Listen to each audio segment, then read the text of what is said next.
Hi, hello. So, in today's video, I'm going to be talking about The Wheel of Time, which has slowly become my new obsession, my favorite series that I've read so far.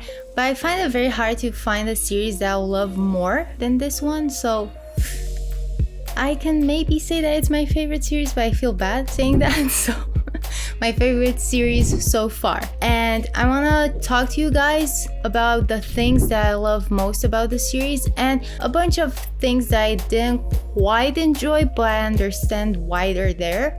So yeah, it's obviously a 5-star as a whole. Not all of the books, some are 4 stars because I cannot make myself give them less stars than 4 because this series is so close to my heart. So yeah, let's get into it. So the first thing that comes to mind when I'm talking about Wheel of Time, when I want to talk with people about Wheel of Time, is the characters. It's very rare for me to empathize and like characters as much as I like these characters. And I think it all boils down to the fact that Robert Jordan really knows how to create characters, how to write them, how to give them a backstory. And because he wrote a humongous world with a bunch of different cultures. So obviously each character is going to be influenced by like the culture that he was born in. And that's one of the things that I love most about this series. The fact that they are so heavily influenced by the fact that they're born in like Camelin or Two Rivers or they're Ale. But bear with me because I have no clue how to pronounce any of like the fantasy names, any of them. So it's going to be a weird one. But the thing that I really like is that characters are heavily influenced, as I was saying, by the places they're born in. And it shows like the way they react to certain situations or the way they behave. And this carries throughout the whole series. And I absolutely love it. It's one of the things that made me fall in love with The Wheel of Time. And it really makes every single place and every single character very unique and very fleshed out. It's not like a cardboard box of a character because they do show their like heritage through small like movements or how they talk, anything. And it's very beautiful and makes it very real, very easy like to fall in love with, I guess. Next up is the world itself. It's just stunning. I love books that have maps. I love anything that has a map in it, basically. And this one is just so stunning. The fact that we get to like see it throughout the adventures, most of it, is one of the big things that I love, especially since it's so different and you get to meet a bunch of people, like 2,500 of them, I think. 2,500 named characters, which is absolutely insane. But it makes the experience so much more immersive because of that. And I just love it because it's very hard for me to like even understand how Robert Jordan was able to create such a vast world with different characters. But it's just like an honor to like be able to read the books and bask in their glory, I guess. But yeah, it's very fun. A long read, but fun nonetheless. So one of the other things that I really enjoyed was the plot. And so, if you're the type of person that prefers plot over characters, worry not, because the plot in this series is absolutely amazing. And I know I've only talked about characters so far, or maybe even a bit of world building, but that's because I really love characters in my stories, but the plot is amazing. The first book, as most of you know, is very like an homage to The Lord of the Rings. And it's still absolutely amazing. It's not like a word for word copy, it's just an homage. And I really thought, after I read the first book, I was like, yeah, I know what's going to happen. Like, I really know the plot of all the other like 13 books, but boy was I wrong.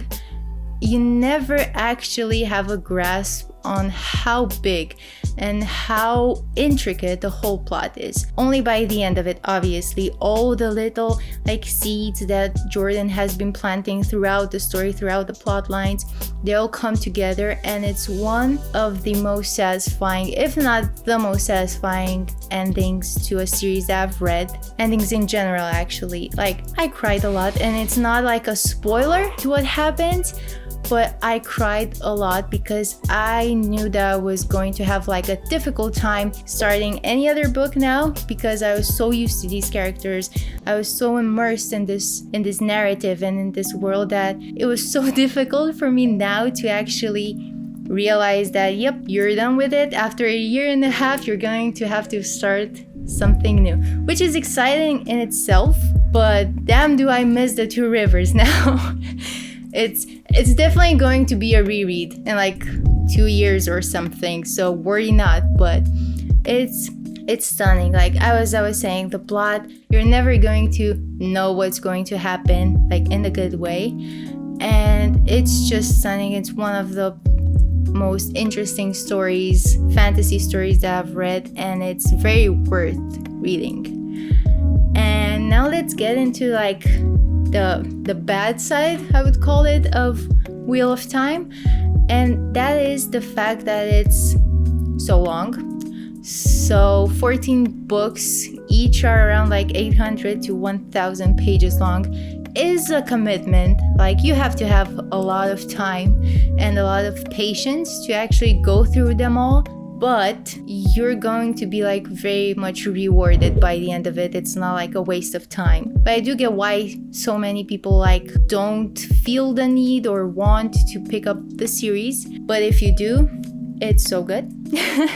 And another thing that I saw is that Robert Jordan has moments that he's very over descriptive and like very repetitive. By the end of it, you'll know every character, what he's like or she is wearing, and every single material, like how many buttons on the coat they have, which is insane. But in his defense, I do believe that he was so repetitive with certain informations because the book took like 20 years to be fully published, to like end, and so he had to make sure that readers would remember certain stuff. But as a back-to-back reader, for me it was a bit too much at points, because I was like, yeah, I know how this works, I get it.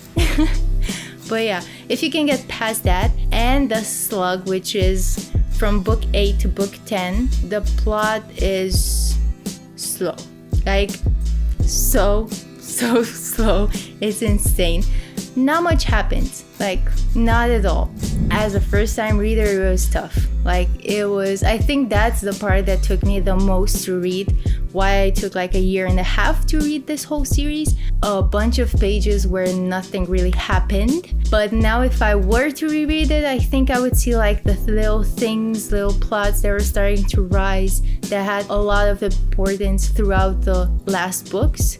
So I think it's going to be a bit more enjoyable. But if you're like not really sure, you can just Google search what happens in those books and just get over them. So it's not as much of a bother, I guess. I don't think it's so bad, like everything that I pointed, like you can get past it or get used to it, because it's so worth it, especially since like the magic system is one of, if not the best that I've read. It's so complex and it's so well thought out, because personally, when I read fantasy, I really like to know like the rules of the magic system. I find it like way more satisfying when I see a character that comes up with a solution or like a loophole to a situation. If I know like the rules and I know like, wow, he was so smart to figure it out, I couldn't figure it out. So it's very cool if you know like certain things cannot take place and they stick to that. It doesn't change like, oh, I can fly and then, oh, I cannot fly. That's stupid. I hate that. I really hate it when it's very vague. Here it's not like at all. But the plus side is that We have a complex magic system, but we have a soft magic system as well, in like a different, I don't want to spoil anything, so we have that as well, which is fun. There are no like rules necessary, and it's very like fun to see our characters enjoying themselves with that magic system. So you kind of get the best of both worlds with it. So that's a huge plus for like fantasy readers that enjoy magic systems that are well written. Obviously, one of the best ever written, so you'll definitely enjoy. Yeah. So these are my thoughts on Wheel of Time now that I've just finished it. I know that I absolutely adore it. The ending is super satisfying, so it's very worth the commitment of reading all of the books because you get something in return. And I don't know, it's just going to be one of my favorite series of all time for a very long time. I'm actually very excited to see if any of the next series that I'm going to be reading are going to be able to like surpass this, surpass Wheel of Time. But yeah, I'm super excited. And if any of you guys read it, what are your thoughts and opinions? What did you like? What didn't you like? And I cannot wait to hear from you, and see you next time. Bye!